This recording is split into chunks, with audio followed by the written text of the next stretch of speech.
Cerita novel Perintah Kaisar Naga bab selanjutnya. Ojo lali subrek, like and comment ya, yuk gasken. Setelah mengumpulkan materi, Chen Ping tidak tinggal lama, tetapi pergi bersama Penatua Sun. Setelah meninggalkan cabang paviliun Wantong, Chen Ping dan Penatua Sun kembali ke pesawat. Elder Sun, bisakah Anda memberi saya kamar terpisah di pesawat? Saya bisa memberi Anda lebih banyak uang. Petik 2. Tentu saja, saya masih bisa membuat keputusan tentang pesawat ini. Tidak peduli apakah itu uang atau tidak. Penatua Sun tersenyum ringan, dan kemudian menyiapkan ruangan terpisah untuk Chen Ping. Alasan mengapa Chen Ping menginginkan ruangan terpisah adalah agar dia dapat mencoba menyempurnakan boneka tersebut selama berada di jalan. Sekarang metode dan bahan untuk memurnikan boneka telah tersedia, Chen Ping dapat menyempurnakannya. Pesawat itu perlahan lepas landas, dan Chen Ping mulai menyempurnakan boneka di dalam ruangan. Mengikuti metode Ouyang Zhenhua, Chen Ping mulai menggabungkan berbagai bahan. Terselubung sinar cahaya, material ini perlahan mulai berubah bentuk. Melihat boneka yang perlahan mulai terbentuk, Chen Ping merasa sedikit bersemangat di dalam hatinya. Dia punya cara untuk menyempurnakan boneka. Selama dia memiliki cukup bahan, dia bisa membentuk pasukan boneka dan menaklukkan seluruh dunia dewa dan manusia. Sekitar 3 jam kemudian, sebuah boneka dengan kepala setinggi 1 kaki dan tubuh penuh penindasan terbentuk. Chen Ping dengan lembut membelai boneka itu seolah-olah sedang membelai anaknya sendiri. Chen Ping memiliki pemikiran di benaknya dan ingin membuat boneka ini bergerak. Tapi boneka itu sepertinya sudah mati dan tidak memahaminya sama sekali.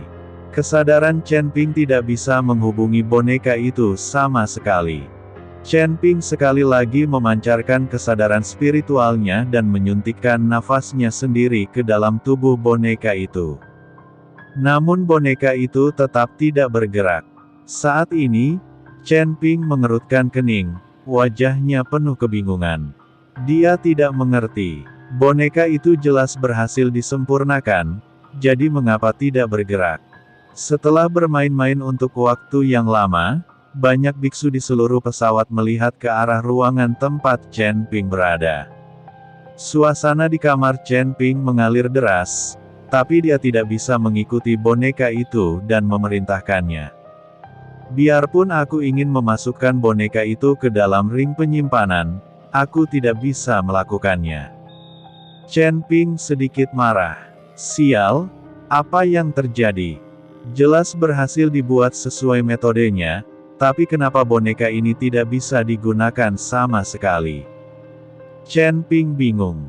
Hahaha, anakmu tertipu. Kali ini, Raja Iblis Ciyun tertawa. Bagaimana mungkin? Jika kepala keluarga Ouyang berbohong kepadaku, boneka ini tidak akan beradab sama sekali.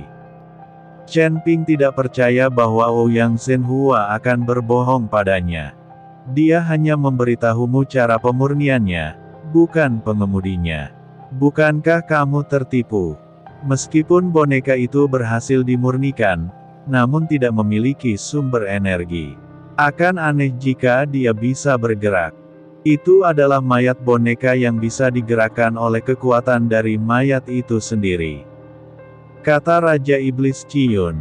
Ketika Chen Ping mendengar ini, dia tiba-tiba menyadari bahwa mayat boneka halus semacam ini perlu digerakkan oleh batu roh, pil binatang, atau energi lainnya. Chen Ping buru-buru menemukan batu spiritual di cincin penyimpanannya, dan kemudian memasukkannya ke dalam boneka itu. Kali ini, boneka itu akhirnya membuat beberapa gerakan. Namun setelah bergerak, boneka itu tiba-tiba berhenti bergerak lagi. Chen Ping bingung lagi. Berapa banyak energi yang terkandung dalam batu rohmu? Kamu ingin menggunakan potongan kecil batu roh itu untuk menggerakkan boneka sebesar itu? Apakah kamu bercanda? Kata Raja Iblis Ciyun. Melihat ini, Chen Ping mengobrak-abrik cincin penyimpanan lagi, dan kemudian menggunakan pil binatang dan bahkan beberapa rumput peri, tapi dia tidak bisa membuat boneka itu bergerak bebas. Chen Ping akhirnya mengerti sekarang bahwa keinginannya untuk membentuk pasukan boneka hanyalah mimpi. Hanya berbagai sumber daya yang dikonsumsi oleh pasukan boneka ini, yang tidak dia miliki. Meski 10 juta bisa digunakan untuk menghaluskan sebuah wayang, namun jika ingin wayang tersebut bisa bertarung, Anda tetap membutuhkan sumber energi. Ibarat membeli mobil mewah, kalau tidak diisi bahan bakarnya, percuma saja. Boneka ini merupakan barang konsumsi jangka panjang. Pantas saja keluarga Ouyang tidak memproduksi boneka dalam jumlah besar. Hei, sepertinya boneka ini tidak berguna seperti boneka mayat. Pantas saja para penggarap iblis itu membuat mayat boneka, tapi tidak ada yang belajar memurnikan boneka. Chen Ping menghela nafas, merasa bahwa dia tidak bahagia. Melihat boneka halus di depanku, aku tidak bisa membuangnya, bukan? Tepat ketika Chen Ping tampak frustrasi, dia tiba-tiba mengarahkan pandangannya pada esensi api tertinggi. Ada beberapa jenis api pamungkas dalam benda ini, dan energi yang terkandung di dalamnya tidak perlu diragukan lagi. Apa yang akan kamu lakukan? Kamu tidak ingin menggunakan esensi api tertinggi Lord Wolingsing sebagai penggerak energi untuk menanamkannya ke dalam boneka ini, kan? Raja Iblis Ciyun memperhatikan bahwa penglihatan Chen Ping salah, jadi dia bertanya. Apakah tidak mungkin? Chen Ping bertanya balik. Brengsek, apakah kamu gila?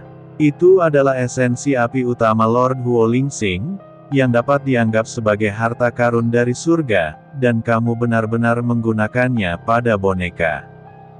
Jika Lord Wolingsing mengetahui hal ini, apa yang akan dia pikirkan? Petik 2. Kata Raja Iblis Ciyun, saya tahu benda ini sangat kuat. Hanya dengan cara inilah boneka saya bisa menjadi kuat. Jika esensi api tertinggi ditambahkan ke dalamnya, boneka saya dapat mencapai alam Mahayana. Kemudian saya akan memiliki pengawal alam Mahayana. Petik 2. Dan, esensi api tertinggi ini tidak hilang, itu hanya digunakan pada boneka itu, dan dapat dihilangkan ketika saatnya tiba. Kata Chen Ping, dan esensi api tertinggi menyelinap ke dalam boneka itu. Dalam sekejap, aura menakutkan menyebar, dan seluruh pesawat berguncang, membuat banyak biksu bingung dan bertanya-tanya apa yang terjadi. Dan di mata boneka itu, nyala api berkobar, dan bahkan tubuhnya terbakar oleh nyala api, dan nyala api itu terus berubah. Chen Ping merasakan aura pada boneka itu dan sedikit bersemangat di dalam, tapi dia masih tidak tahu apa kekuatan dari boneka ini. Pukul aku dan lihat. Chen Ping memerintahkan boneka itu untuk memukulnya dan biarkan dia melihat dengan baik. Jangan, jangan. Raja Iblis Ciyun melihat ini dan berteriak dengan cepat. Sayangnya, sudah terlambat, dan bonekanya telah ditinju. Bola api meledak seketika, langsung membuat lubang besar di pesawat itu. Pesawat luar angkasa berguncang, dan angin kencang terus mengalir dari lubang. Ini mengejutkan Chen Ping. Dia tidak menyangka pukulan boneka ini begitu kuat. Kesalahan hitung. Tuan Chen, ada apa? Pada saat ini, Penatua Sun datang dan bertanya dengan keras di luar. Oh, tidak apa-apa. Saya tidak sengaja merusak pesawat saat berlatih. Chen Ping segera menyingkirkan boneka itu dan membuka pintu. Angin menderu-deru, dan Penatua Sun tercengang ketika dia melihat pesawat yang rusak itu. Tahukah Anda, pesawat ini terbuat dari berbagai bahan dan sangat kuat, serta terdapat formasi di sekitar pesawat tersebut untuk mencegah seseorang membajak pesawat tersebut dan menyebabkan kerusakan. Jika itu terjadi, reputasi Paviliun Wantong akan terpengaruh. Siapa yang akan mengambil alih pesawat Paviliun Wantong? Tapi sekarang saya tidak ingin dilubangi oleh Chen Ping. Tuan Chen, baiklah. Setelah mendarat, saya akan meminta seseorang memperbaiki pesawat itu. Chen Ping tampak malu dan hanya bisa menggunakan formasi untuk menutup sementara lubang tersebut agar tidak mempengaruhi penerbangan pesawat tersebut. Begitu saja, pesawat itu membuat lubang besar dan terbang ke markas Paviliun Wantong dan mendarat. Chen Ping meminta maaf dengan wajah bersalah dan berinisiatif memberikan kompensasi sejumlah uang. Meskipun Penatuasun mencoba yang terbaik untuk melawan, Chen Ping tetap memberikan uangnya. Lagi pula, pesawat ini menyebabkan kerusakannya sendiri, jadi dia tidak bisa pergi begitu saja. Setelah mengucapkan selamat tinggal kepada Penatuasun, Chen Ping meninggalkan Paviliun Wantong. Awalnya, Chen Ping berpikir untuk kembali ke Lembah Roh Darah secara langsung, tetapi ketika dia berpikir untuk melewati Sekte Jiwa Iblis dalam perjalanan, dia memutuskan untuk pergi ke Sekte Jiwa Iblis terlebih dahulu. Jika memungkinkan, panggil Sekte Jiwa Iblis dan minta mereka membantu kami pergi ke Istana Guanghan untuk menahan serangan keluargamu. Ada satu hal lagi. Chen Ping ingin bertanya apakah Master Sekte Chen dari 5 sekte besar telah pergi ke Sekte Jiwa Iblis untuk membentuk kembali tubuhnya. Hal lainnya adalah melihat apakah pria Zeyan ini menjalani kehidupan yang baik. Sekte Jiwa Iblis. Pemimpin Sekte Jiang telah mengasingkan diri, dan Jiang Yulian mengendalikan semua masalah dalam sekte. Selain itu, dengan bantuan Zeyan, Jiang Yulian masih mengatur sekte tersebut dengan tertib. Terlebih lagi, Zeyan dan Jiang Yulian telah menjadi mitra kultivasi ganda. Cium aku setiap hari, kamu dan aku. Meskipun kekuatan keseluruhan dari Sekte Jiwa Iblis tidak terlalu kuat, karena Sekte Jiwa Iblis memiliki penelitian mendalam tentang jiwa dewa dan dapat menyerang jiwa dewa, tidak banyak orang yang memprovokasi.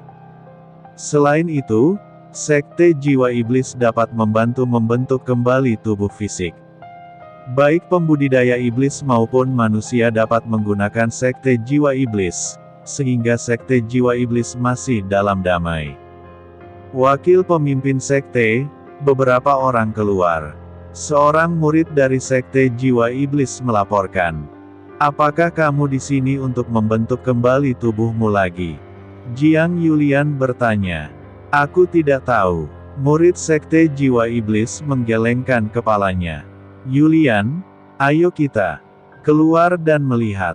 Mungkin Tuan Chen membimbing kita ke sini lagi. Beberapa hari yang lalu, orang-orang dari 5 sekte besar yang diterima oleh Sekte Jiwa Iblis diperkenalkan oleh Chen Ping, dan mungkin kali ini juga. Jiang Yulian mengangguk, lalu mengikuti Zeyan keluar. Ketika saya sampai di depan pintu sekte, saya melihat seorang pemuda berjubah hitam, dengan beberapa bawahan, berdiri dengan tenang di depan pintu. Sekilas, Anda dapat mengetahui identitas pembudidaya iblis lainnya. Namun, Jiang Yulian tidak peduli, apakah itu ras manusia atau pembudidaya iblis, mereka semua ingin membentuk kembali tubuh mereka, tetapi hanya jika mereka diberi sumber daya yang cukup. Rekan-rekan Tao, saya bertanya-tanya mengapa Anda datang ke Sekte Jiwa Iblis kami. Jiang Yulian melangkah maju dan berkata dengan sopan. Di mana pemimpin sektemu? Pemuda berjubah hitam bertanya. Master Sekte kami sedang mundur. Jika Anda memiliki pertanyaan, Anda bisa datang kepada saya. Saya sudah menjadi wakil Master Sekte dari Sekte Jiwa Iblis kami, kata Jiang Yulian. Pemuda berjubah hitam memandang Jiang Yulian, lalu berkata dengan dingin, apakah kamu kenal Chen Ping? Ketika mereka mendengar kata Chen Ping, Jiang Yulian dan Zeyan langsung menjadi waspada. Jiang Yulian menggelengkan kepalanya, saya tidak tahu, apa yang kamu lakukan. Jika kamu tidak di sini untuk membentuk kembali tubuhmu, maka aku tidak akan menemanimu. Setelah mengatakan itu, Jiang Yulian dan Ze Yan hendak pergi. Namun dia dihentikan oleh beberapa orang di belakang pemuda berjubah hitam. Melihat pemandangan ini, banyak murid dari Sekte Jiwa Iblis berlari keluar satu demi satu. Mereka tahu orang-orang ini ada di sini untuk menimbulkan masalah. Pemuda berjubah hitam menghadapi puluhan murid Sekte Jiwa Iblis, tapi dia tidak menunjukkan rasa takut atau panik sama sekali. Saya menyarankan Anda Sekte Jiwa Iblis untuk lebih pintar. Kami adalah anggota aliansi penyegel iblis. Seseorang melihat Sekte Jiwa Iblis Anda mengikuti Chen Ping. Di mana Chen Ping sekarang? Selama Anda memberitahu saya akan melakukannya. Aku tidak perlu berdebat denganmu. Lagi pula, aliansi penyegel iblis kami tidak mau repot-repot berurusan dengan sekte kecil sepertimu. Kata pemuda berjubah hitam. Jiang Yulian diliputi kepanikan ketika dia mendengar bahwa dia berasal dari aliansi penyegel iblis. Lagi pula, organisasi macam apa Demon Sealing Alliance itu? Dia tahu betul bahwa Soul Demon Sect tidak memiliki kekuatan untuk bersaing dengan Demon Sealing Alliance. Mata Ze Yan sedikit menyipit dan dia berkata, "Kamu sangat ahli dalam aliansi penyegel iblis, kenapa kamu tidak berpura-pura sekarang? Sebagai penggarap iblis, kamu ditekan oleh aliansi penyegel iblis, tapi sekarang kamu setia kepada aliansi penyegel iblis. Kamu sangat tidak tahu malu." Pemuda berjubah hitam berkata sambil tersenyum dingin, "Kami bekerja sama. Tidak ada pertanyaan tentang kesetiaan, Anda hanya perlu memberitahu keberadaan Chen Ping. Jika tidak, hari ini adalah peringatan kematian Sekte Jiwa Iblis." Begitu pemuda berjubah hitam itu selesai berbicara, kekuatan tingkat ke-9-nya di alam kesengsaraan tiba-tiba meledak. Pada saat ini, semua orang di Sekte Jiwa Iblis ditekan tanpa perlawanan sama sekali. Alam kesengsaraan tingkat ke-9 sudah tak tersentuh dan tak terhentikan bagi Sekte Jiwa Iblis. Saya harus mengatakan bahwa kekuatan aliansi penyegel iblis ini memang menakutkan. Setiap pembudidaya iblis yang dikirim secara acak ternyata adalah alam kesengsaraan tingkat 9. Memikirkan jalan masa depan Chen Ping, Ze Yan menjadi khawatir tentang Chen Ping.